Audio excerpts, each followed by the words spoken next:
بسم اللہ الرحمن الرحیم، السلام علیکم۔ میں ہوں سیبی کاظمی، آپ دیکھ رہے ہیں فیس بک اور یوٹیوب۔ 24 فروری سوار کا دن ہے، دوسرا ویلاگ ہے۔ ذرا غور سے اس ویلاگ کو سنیے گا۔ سب سے پہلے تو آل اپوزیشن اسلام آباد اجتماع 27-28 فروری کو ہو رہا ہے۔ تحریک انصاف کو بھرپور موقع مل رہا ہے، اور آرمی چیف کی آج مریم نواز صاحبہ کے ساتھ کیٹل اینڈ ہارس شو میں جو تقریب ہوئی، اس کے ساتھ سیکیورٹی اداروں کی آج ساری ذمہ داری شہباز شریف پر 26 نومبر کی ڈال دی کہ اور بھٹو بنانے کی کوشش۔ الیکشن دھاندلی کا معاملہ بھی لگ گیا عدالت میں، اور عمران خان کی دوسری درخواست بھی آج بڑی منظور ہوگی۔ چیف جسٹس کی قیدیوں سے ملاقات، لیکن اڈیالہ میں جانے کی اجازت نہیں ملی۔ وجہ کیا بنی؟ خیبر پختونخوا میں بڑا سیمینار، آج عمر ایوب کے ساتھ اسد عمر بھی، باقی لوگ بھی موجود، اور آرمی چیف کا کمانڈنگ افسروں کو یونیورسٹیوں کے دورے کرنے کی ہدایت، نوجوانوں کے شعور کا خوف۔ سندھ میں بھی گول میز کانفرنس جو ہے وہ تحریک انصاف کی قیادت کی بڑی ملاقاتیں وہاں، اور کاشف عباسی واپس آ گئے، لیکن پابندی ختم نہیں ہوئی، پروگرام نہیں لگا۔ اب تفصیل سے ان تمام خبروں کی بات کرتے ہیں۔ سب سے پہلے اس وقت پاکستان کے حالات آپ دیکھیں، یہ ایک ایسا گراؤنڈ بن چکا ہے جس میں 24 کروڑ لوگ تماشائی ہیں، اور میدان میں چند طاقتور لوگ، گلیڈیٹر پارٹ 3، جس میں عمران خان اور تحریک انصاف کا مقابلہ خونخوار درندوں کے ساتھ۔ پنجاب ہارس اینڈ کیٹل شو، وہی آپ کو پتہ ہے وہاں بھی کیٹل شو ہی ہے۔ مریم نواز بھی تھیں آج، اور آرمی چیف نے بھی شرکت کی۔ رات فتح علی خان کا گانا تھا اس میں، میرے رشک قمر، وہ دیکھ کر مجھے یقین کرے روم کا زوال یاد ہے۔ 64ویں عیسوی میں وہاں پورا شہر روم جل رہا تھا۔ بادشاہ نیرو وہ موسیقی کی محفلوں میں مصروف تھا، چین کی بانسری بجا رہا تھا، عوام تباہ ہو رہی تھی، حکمران عیاشی کر۔ نتیجہ کیا نکلا؟ روم کی ایک عظیم سلطنت تباہ و برباد ہو گئی۔ مغلیہ سلطنت میں 1739 میں نادر شاہ نے دلی پر حملہ کیا، قتل عام کیا، تو مغل دربار میں اس وقت محفلیں جاری تھیں۔ اس وقت مرہٹے، سکھ اور انگریز ہندوستان میں لوٹ مار کر رہے تھے، لیکن مغل بادشاہ اپنے دربار میں حرم میں شاعری کی محفلیں سجاتے تھے۔ یہ وہ کمزوری تھی، بے حسی تھی کہ 3500 انگریز 200 سال حکمرانی کر گیا۔ فرانس کا انقلاب دیکھیں، زوال دیکھیں، عوام بھوکی مر رہی تھی۔ میری اینٹونیٹ جو تھی کوئین ملکہ، کہتی تھی عوام کے پاس روٹی نہیں تو کیک کھائیں۔ شاہی خاندان، قیمتی لباس، محلات، عیش و عشرت۔ روس کی سلطنت میں زار کا زوال دیکھیں، آخری جو اس کا بادشاہ تھا، عوام بھوک سے ماری تھی، اور زار اور اس کا خاندان اسی طرح محفلیں سجا کر بیٹھے تھے۔ بلکہ اسے چھوڑیں، ٹائٹینک فلم تو سب نے دیکھی ہوگی۔ ٹائٹینک جب ڈوب رہا تھا تو اس میں دیکھیں کہ امیر طبقہ کس طرح موسیقی سن رہا تھا، جشن منا رہا تھا۔ جہاز میں غریب مسافروں کو نیچے انہوں نے منتقل کر دیا تاکہ امیر طبقہ پہلے کشتیوں میں بیٹھ کے بھاگ جائے۔ 1500 لوگ اس میں سمندر میں ڈوب گئے تھے۔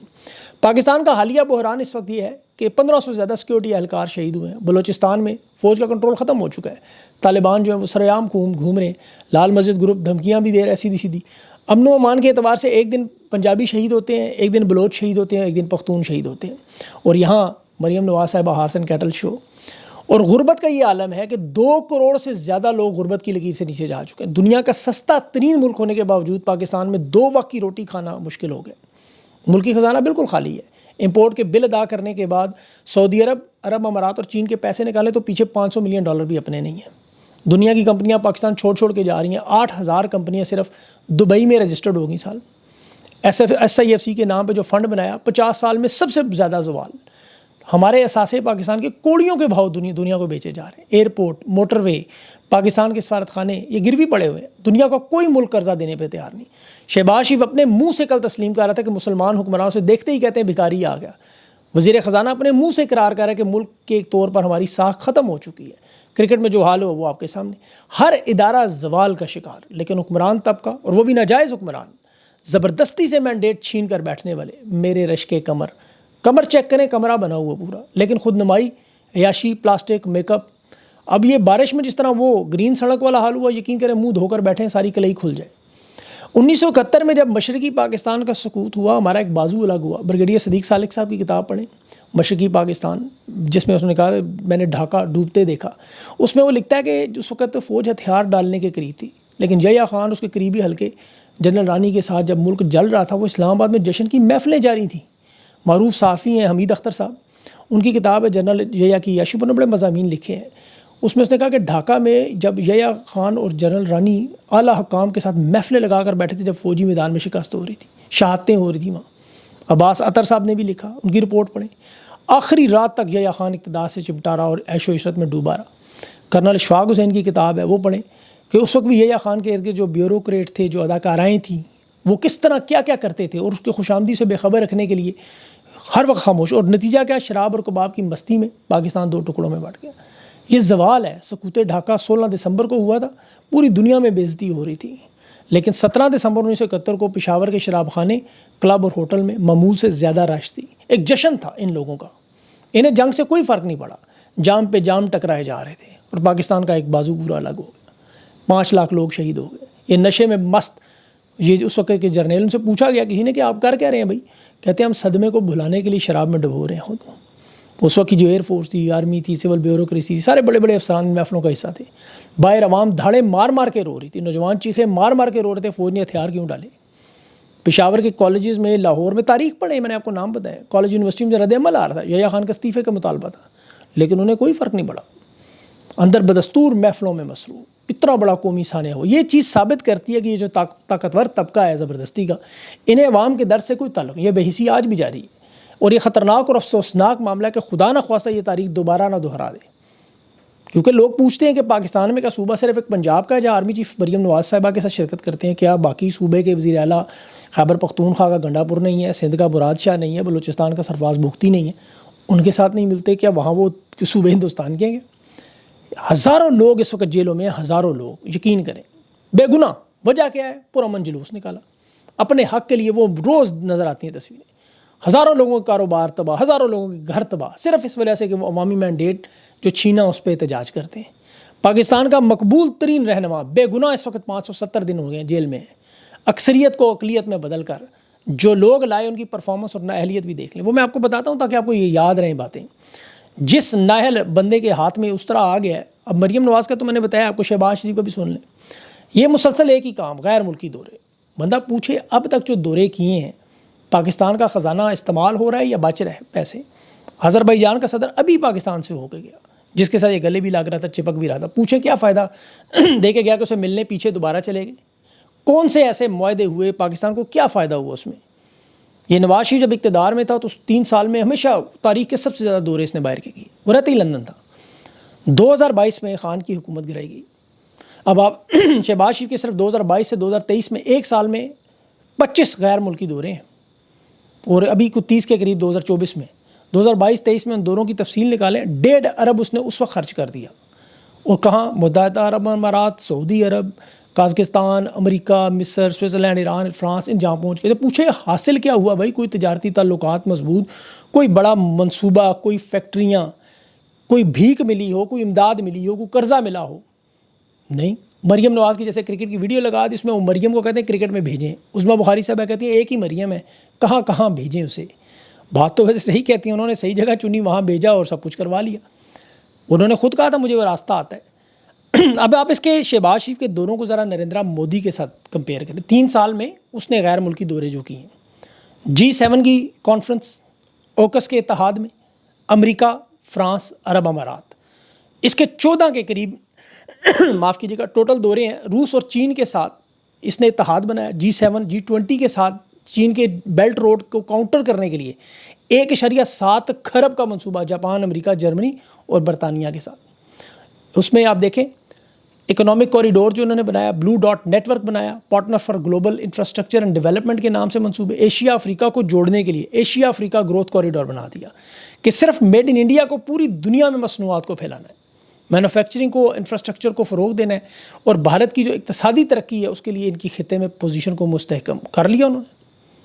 جواب میں انہوں نے کیا کیا جی؟ وہ لال پیلی سڑکیں، 2 ڈبل ڈیکر بسیں برطانیہ سے منگوا لیں، چھوٹی بڑی سڑکیں کرنے کے لوگوں نے گھر گرا دیے، کاروبار ختم کیے، 10 لیپ ٹاپ کسی کو پکڑائے، فیس باقیوں کے لے لی.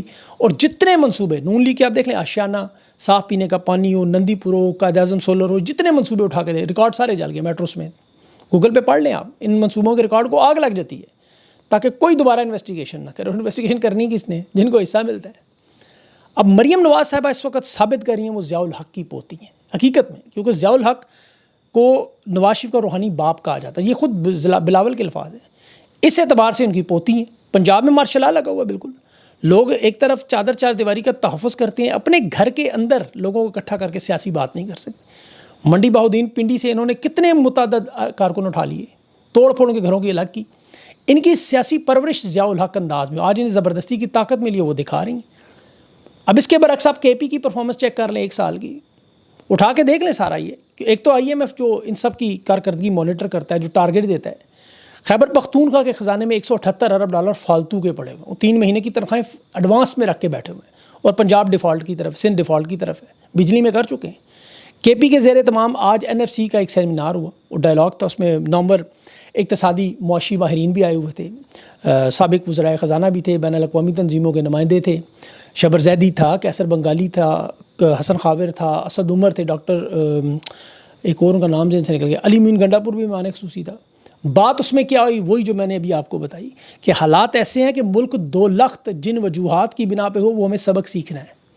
ابھی NFC میں قبائلی علاقوں کو جو صوبوں میں انہوں نے ضم کیا، وعدے پورے نہیں ہوئے، ملک کی آبادی میں 19% اضافہ ہوا ہے، خیبر پختونخوا کا شیئر ادھر کا ادھر ہی 6 سال میں 700 ارب روپیہ ملنا تھا، دیے کتنے؟ 132 ارب۔ آپریشنل اخراجات پہ 88 ارب ملنے تھے، دیے کتنے؟ 66 ارب۔ خیبر پختونخوا کی 55% آمدنی میں اضافہ ہوا ہے، 55%۔ نگران حکومت نے جو 75 ارب کے واجبات ہیں وہ بھی انہوں نے ختم کر دیے، بلکہ قرضہ ختم کرنے والا یہ پہلا صوبہ ہے، پہلا صوبہ ہے، اور پتہ ہی نہیں کسی کو بھی تھا۔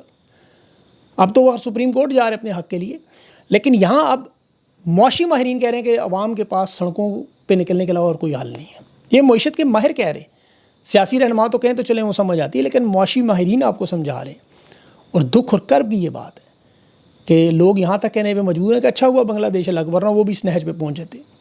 مثلا یہ کرکٹ کے حالات دیکھ لیں، بنگلہ دیش کی ٹیم کو دیکھیں، ان کا جو سلیکٹر ہے وہ فٹ بال کے پروگرام کرنے والے ایک اینکر، اور کمیونیکیشن کے لیے خاتون جو رکھی وہ پنجاب پولیس سے لائے ہیں۔ تو اب پاکستان کی عوام سڑکوں پر آ کر ہی پھر اپنے حقوق کے احتجاج کرے گی۔ گلگت بلتستان میں دیکھیں دیامر ڈیم جو ہے اس کے لیے حقوق کے لیے شاہراہ قراقرم ابھی بھی بند ہے۔ تحریک انصاف اب گرینڈ الائنس بنا رہی ہے، 26-27 کو اسلام آباد میں کانفرنس ہے، ان کے پاس بڑا اچھا موقع ہے کہ باقی تمام جماعتوں کو لے کے نکلیں سڑکوں پہ، اور اس سسٹم میں رہ کے پرامن انداز میں، جمہوری انداز میں، سیاسی انداز میں تحریک انصاف تبدیلی لے۔ جیسے سندھ میں بڑی کانفرنس ہوئی، سلمان اکرم راجہ، اسد کیسر، لطیف کوسا، حلیم عادل شیخ، صاحبزادہ حامد تھے، مینگل گروپ تھا، ساجد ترین گوری، سارے لوگ موجود تھے، بڑی زبردست پوزیشن بنا رہے ہیں وہاں پہ، انہیں کرنا چاہیے۔ اب عدلیہ کے معاملات میں بھی دیکھیں، خان کی 8 فروری الیکشن کی دھاندلی کی تحقیقات کا جو مطالبہ تھا اور جو لیڈرشپ کے خلاف انتقامی کارروائی ہے، وہ درخواست 28 فروری کو لگی وہی ہے، جسٹس امین الدین خان، جمال خان مندوخیل، محمد علی مظہر، سید حسن رضوی اور مسرت حلالی، سنیں گے وہی لوگ۔ لیکن انصاف ہوگا کہ نہیں یہ تو آپ سب کو پتہ ہے، لیکن اسی سسٹم میں خان رہتے ہوئے عدالتوں سے لڑ رہا ہے، اور یہی خان کی سب سے بڑی بڑائی ہے۔ یقین کریں 9 مئی کے جوڈیشل انکوائری کی بھی درخواست دی تھی، وہ بھی 28 فروری کو لگی۔ یہ 9 مئی کا جوڈیشل آپ کو پتہ ہے بہت بڑا معاملہ ہے، سنے گا یہی جسٹس امین الدین خان جو ملٹری ٹرائل بھی سن رہے ہیں، لیکن خان نے جوڈیشل کمیشن کا یہ بھی مطالبہ، اور 26 نومبر کا جوڈیشل کمیشن کا بھی خان کا مطالبہ ہے۔ مسئلہ کیا؟ اب دیکھیں علی مین گنڈا پور نے آج بڑی امپورٹنٹ بات کی کہ آرمی چیف نے تو کہا ہمیں تو حکومت نے کہا گولی چلانے کو، یہ موقف انہوں نے بتایا ہے، یعنی شہباز شریف کو ہی آخر میں بھٹو بنانا ہے۔ یہ بڑی یاد رکھیے کہ میری بات، ابھی تو انہوں نے 8 فروری کا الیکشن چوری ہے، اس پہ تو الیکشن کمشنر پہ ڈال دیں گے، تحریک انصاف کا نشان قاضی فائز پہ ڈال دیں گے، عمران خان کا عدت کیس مفتی سعید پہ ڈال دیں گے، 9 مئی کو تحریک انصاف کے جو لوگ شہید ہوئے وہ پولیس والوں نے کی اس پہ ڈال دیں گے، صوبائی نشستیں جو چوری الیکشن نہیں ہوئے وہ سردار سکندر راجہ پہ ڈال دیں گے، معیشت کی تباہی بربادی اسحاق ڈار پہ ڈال دیں گے، کرکٹ کو کہیں گے جی محسن نقوی نے تباہ کیا، خان کا نام تصویر کس نے بین کی؟ جی پیمرا نے کی۔ 3 سال میں جو پاکستانی چھوڑ کے ملک چلے گئے کس نے کیے جی؟ وہ معاشی حالات کی وجہ سے۔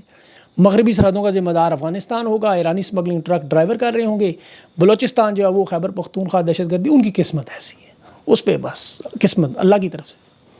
چیف جسٹس اپنی موج مستی، وہ تحریک انصاف کو مشورہ کہہ دے رہے اس سسٹم میں رہ کر بات کرے۔ بندہ پوچھے کون سا سسٹم؟ مائٹ از رائٹ والا؟ بھئی آپ وزیر اعظم کو جب چیف جسٹس بلا کے ملکی سالمیت اور معیشت پر گفتگو کرے، جس چیف جسٹس کو ڈیالہ جیل جانے کی اجازت نہ ہو، وہ ٹانک اور ساؤتھ وزیرستان پہنچ جائے لیکن 10 کلومیٹر دور ڈیالہ جیل نہ جا سکے۔ میں آپ کو دعوے سے کہتا ہوں چیف جسٹس یا فریدی صاحب کبھی زندگی میں ڈیالہ جیل جانے کی ضرورت نہیں کر سکتے، انہیں اجازت ہی نہیں ملے گی کبھی۔ کاشف عباسی بیچارہ واپس آ گیا، AR واپس پروگرام نہیں چلنے دے۔ یہ خان کی میں بار بار بڑائی کیوں کہتا ہوں، وہ اسی سسٹم میں لڑ رہا ہے جس سسٹم سے پاکستانی سارے لڑ رہے ہیں، اور ہم نے انشاءاللہ اسی میں پرامن اور سیاسی جدوجہد کر کے اللہ کے حکم سے اس تحریک کو، پاکستان کی تحریک کو انشاءاللہ کامیاب کرنا ہے، اور ان تمام مظلوموں کو انصاف دلانے کی کوشش کرنی ہے۔ باقی جو ہوگا اللہ کی قسمت، ہمیں اپنا سب کو کام کرنا ہوگا، اپنی امید کا دامن ہاتھ سے نہیں چھوڑنا۔ انشاءاللہ اسی میں حالات بہتر ہوں گے، کیونکہ پاکستان کو جوڑنا ہے، یہ دیکھیں توڑنے پہ ٹوٹے اس وقت لگے ہوئے ہیں، اللہ ان کو غرق کرے، ان کی منصوبہ ان کا یہی ہے۔ اپنا خیال رکھیں، اگلے انٹرویو تک لیے مجھے اجازت ہے، اللہ حافظ۔